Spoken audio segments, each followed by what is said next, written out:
Squid game season 1 इस show को देखकर पीपल डोंट रियलाइज कि कैसे और कितना सीजीआई यूज हुआ होगा, लेकिन to achieve this apocalyptic mega hit makers produce digital magic on screen. अब red light green light challenge वाले सीन के दौरान कास्टिंग क्रू को कोई चिंता नहीं थी, लेकिन इन सीक्वेंस को फिल्म करना इतना भी इजी नहीं था, क्योंकि अगर एक्टर्स की बात करें तो सेट पर with the main cast 300 extra और 20 मार्शल आर्ट एक्टर्स थे। वैसे तो इनिशियल स्क्रिप्ट के अकॉर्डिंग हवांग डोंग ह्यूक ने 1000 एक्टर्स को कास्ट करने का विजन बनाया था, लेकिन बाद में उन्हें रियलाइज हुआ कि ये चीज प्रैक्टिकली काम नहीं करने वाली। वैसे तो 300 लोग इन अकॉर्डेंस टू 1000 पीपल काफी कम है, लेकिन स्टिल सीन को पुल ऑफ करना was a nightmare for him, क्योंकि सीन्स में दिखाई गई वायलेंट डेथ स्लो मोशन में शूट की गई थी, जो कि एक्टर्स के लिए बहुत मुश्किल था और बार बार कुछ ना कुछ गड़बड़ हो जाती। And then they had to reshoot. Vanity fair के साथ इंटरव्यू करते हुए हवांग ने बताया कि कैसे उन्हें दोबारा शूट लेना पड़ता था। अगर उन्होंने कोई गलत शॉट ले लिया तो रीटेक लेने में उन्हें कम से कम 20-30 मिनट लग जाते थे, क्योंकि fake blood as a prop दोबारा यूज करना पड़ता था। और जब भी ये होता था क्रू एक्टर्स को क्लीन करते, तब तक हवांग एक डिफरेंट सेट पर जाकर अलग पार्ट को शूट करते, बिकॉज इतने कॉम्प्लिकेटेड सेट होने की वजह से उनके लिए एक सेकंड कीमती था। Red light green light sequence में जब अली गीहून को पकड़ता है ताकि वो गिर ना जाए, तो ये पर्टिकुलर सीन काफी डिफिकल्ट था शूट करने के लिए, इवन फॉर द एक्टर्स। ना तो उस ऑकवर्ड पोजीशन में रहना इजी था और ना ही कंफर्टेबल।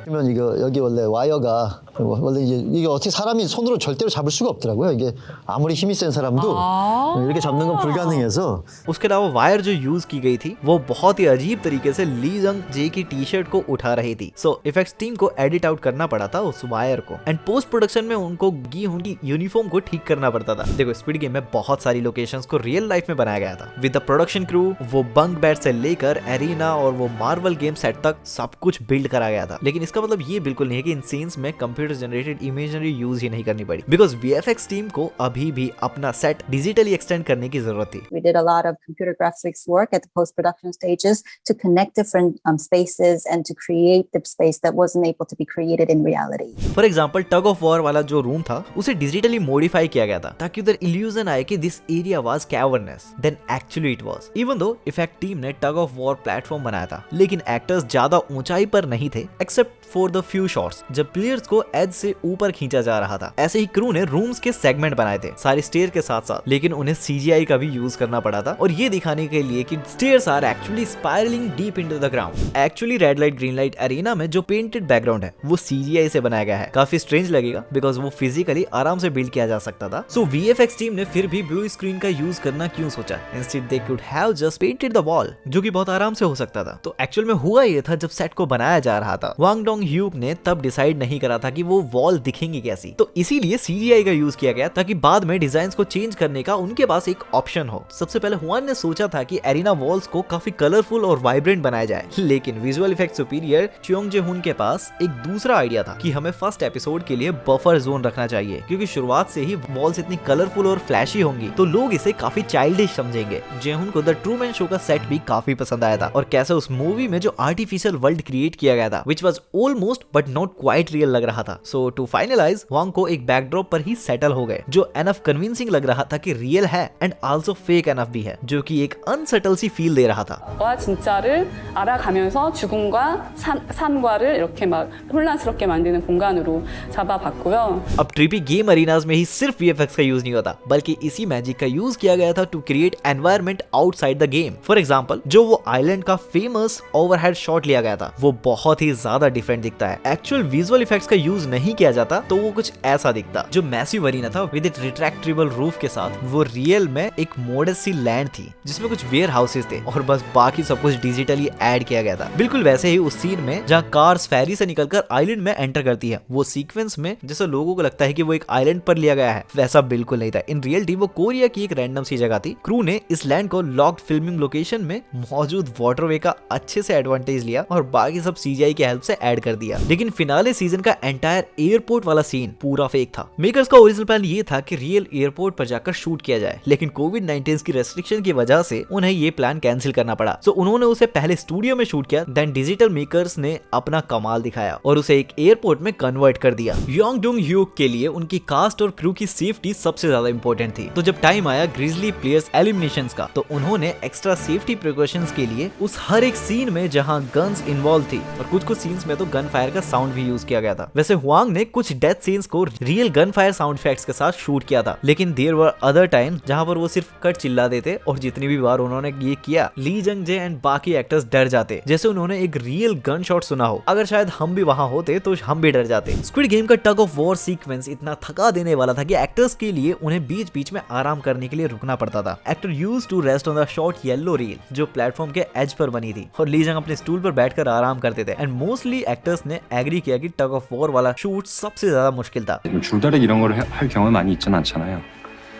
실제로 엄청난 체력을 요구하더라고요. इस सीन को फिल्म करने के लिए एक्टर्स एक्चुअली में एक स्पेशल मशीन से कम्पीट कर रहे थे जो स्पेशली डिजाइन की गई थी to pull on the rope. Actors को रियलिटी में अपनी पूरी स्ट्रेंथ का यूज करना पड़ रहा था उस गेम को खेलने में, क्योंकि वे एक मशीन से कम्पीट कर रहे थे ना कि दूसरे लोगों से। तो वो चाहकर भी जितना स्ट्रेंथ लगाते उनका जीतना मुश्किल ही था। अब लोगों को ये जानकर अच्छा लगेगा कि most of the glass tapping scenes ground के क्लोज शूट किए गए थे। सेट वाज स्टिल 1.5 मीटर और अप्रोक्स 5 फीट ऊपर था ग्राउंड से, जिसकी वजह से क्रू को अंडरनीथ ग्लास ब्रिज के शॉट्स लेने में और शॉट्स को स्टेज करने में भी आसानी रही थी, जहां पर characters fell to their death. Behind the scene footage में दिखाया एक एक्स्ट्रा लीपिंग स्पेस में जहां पर ग्लास पैनल लगा होना चाहिए, एक्सेप्ट वहां पर ग्लास ही नहीं था, एक प्लेटफॉर्म था जो कि बाद में मिटा दिया गया था और वीएफएक्स से दिखाया गया था ग्लास क्विकली एंड स्मूथली टूट गया है उसी वक्त जब उस पर वजन गिरा। और उसके बाद एक्टर अपनी बॉडी को नीचे झुका ली थी ताकि उसकी बॉडी फ्रेम में ना आए। इवन दो वो ब्रिज इतना हाई नहीं था रियल में जैसा वो फाइनल वर्जन में दिख रहा था, लेकिन वो एक्टर्स के लिए काफी था। सरप्राइजिंगली ये सेट कुछ एक्टर्स के लिए काफी स्कैरी था, क्योंकि हर स्क्विड गेम के सीन को कंफर्टेबल हाइट से नहीं फिल्माया गया था। कुछ ग्लास ब्रिज शॉट में एक्टर्स ने एक्चुअल में अलग अलग सेट से शूट किया था, जिसकी हाइट अप्रॉक्स 6 मीटर ऊपर थी ग्राउंड से। लेटर वीएफएक्स टीम ने दोनों सेट को डिजिटली कंबाइन कर दिया। बिहाइंड द सीन फुटेज में दिखाया गया कि मिनियो एंड ड्यूक्सो को हार्नेस पर उठाया गया था जब वो ग्लास ब्रिज से गिर रहे थे। यहाँ तक कि एडिटिंग रूम की सेफ्टी के लिए इन सीन की फुटेजेस ने एडिटर नम्या युंग को चक्कर दिला दिए थे। 그때가 좀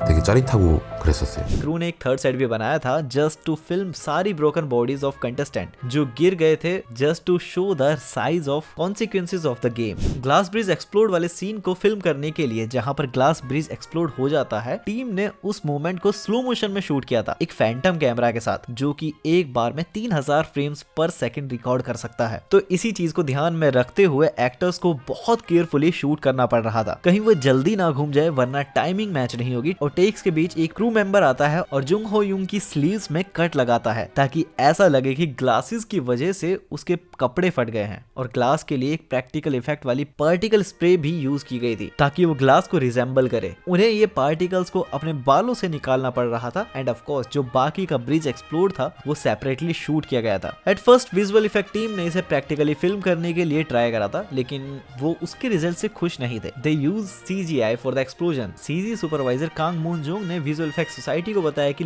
लोगों को लगा कि सीजी रियल लाइफ शूट से बेटर नहीं होंगी, लेकिन इस सीक्वेंस में सीजी बहुत बेटर टर्न आउट हुई थी। लेकिन इसका मतलब ये बिल्कुल भी नहीं है कि थोड़ा भी इजी था। टीम को हर एक रिफ्लेक्शन को इरेज और रिप्लेस करना पड़ रहा था in every single glass shard. One of the most intense sequence the final contestant जहां पर गीहुन एंड सांग वू वर फाइटिंग टुगेदर, वो सीक्वेंस भी वहीं शूट हुआ था जहां red light green light sequence हुआ था। लेकिन फिर भी सेट बहुत डिफरेंट लग रहा था। जो लाइटिंग थी वो बहुत ज्यादा ओवरकास्ट थी और क्रू ने स्प्रिंकलर का यूज किया था। ऐसा माहौल बनाया था कि बहुत भारी बारिश हो रही है। कैमरा क्रू ने तो पेंचोस पहन लिए थे।